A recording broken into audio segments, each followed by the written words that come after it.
नमस्ते, माङ्गेना किचनमा स्वागत छ तपाईँहरूलाई। म आज चाहिँ आलुदम बनाउन गइरहेको छु।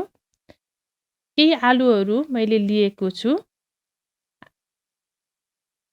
यो लिएको आलुलाई चाहिँ मजाले सफा गरेर धोएको छु र यसलाई प्रेसर कुकरमा राखेर चुलोमा उसिन्नको लागि बसालेको छु। अब 2 सिटी जति लागेपछि चाहिँ मैले आलुलाई झिकेँ र झिकेर आलुलाई मजाले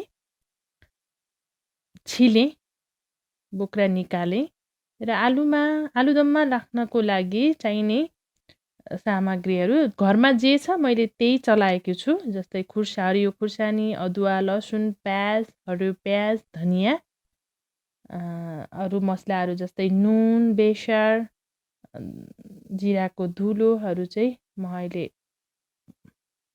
लगाउँछु।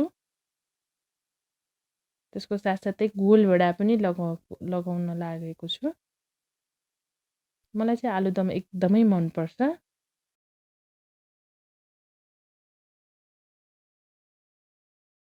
हरियो खुर्सानी, हरियो प्याज काटेर चाहिँ थालमा राखेको छु।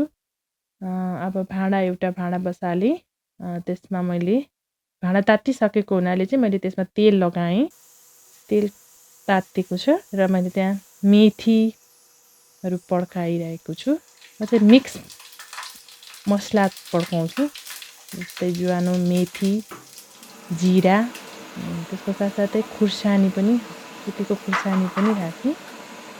आलुदममा चाहिँ एउटा सुकेको खुर्सानीको टेस्ट बेग्लै आउँछ, त्यही भएर राखेँ र त्यसमा मैले काटेको प्याज लगाएँ।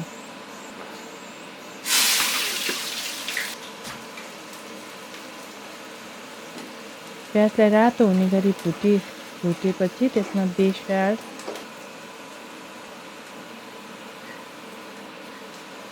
गरम मसला, अलिकता आफ्नो स्वाद अनुसार, जिरा र धनियाँको धुलो लाएर चाहिँ मैले प्याजलाई फेरि चलाएँ। मसलालाई मैले चलाएँ।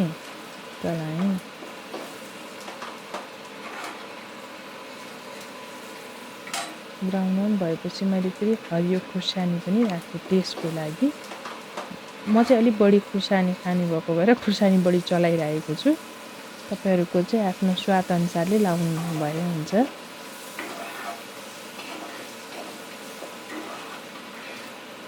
मैले आफ्नो घरमा जे छ त्यही चलाएको छु।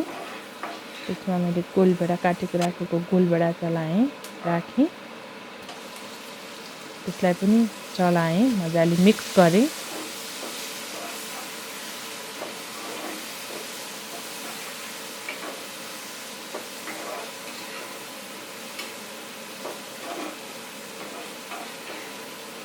अब बोइल आलुलाई चाहिँ त्यहाँ राख्दैछु।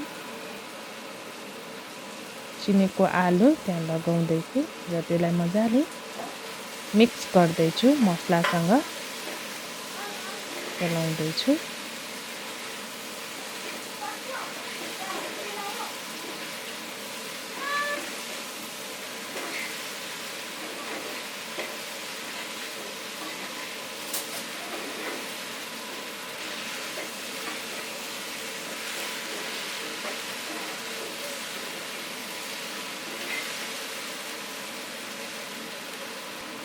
नुन लगाएँ।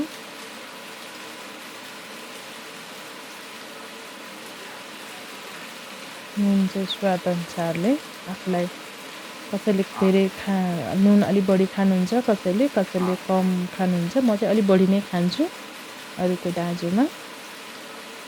मलाई चाहिँ तरकारीहरूमा नुन अलिक मजाले लागेकै मिठो लाग्छ, नुन खुर्सानी।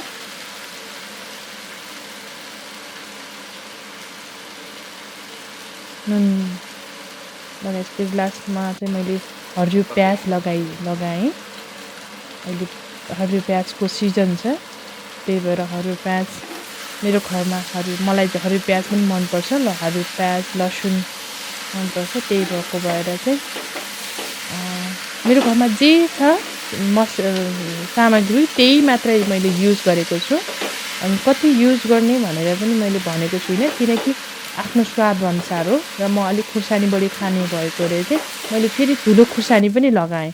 यो चाहिँ कलर आउने धुलो खुर्सानी होइन, यो चाहिँ पिनेको धुलो खुर्सानी हो। अलिक पिरो छ।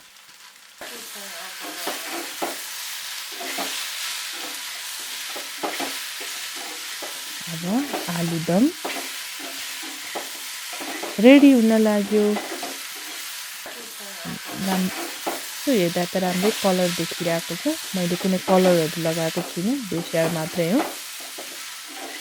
खुर्सानीमा पनि अलिकता रातो रातो कलर हुने खुर्सानी किन्न पाइन्छ। तपाईँहरूलाई मनपर्छ भने त्यो युज गर्न सक्नुहुन्छ।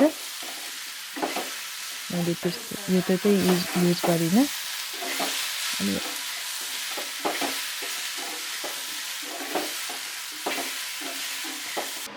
लास्टमा आलुदममा धनिया राखी अब आलुदम रेडी भयो। यसरी आलुदम बनाउन सक्नुहुन्छ। Thank you.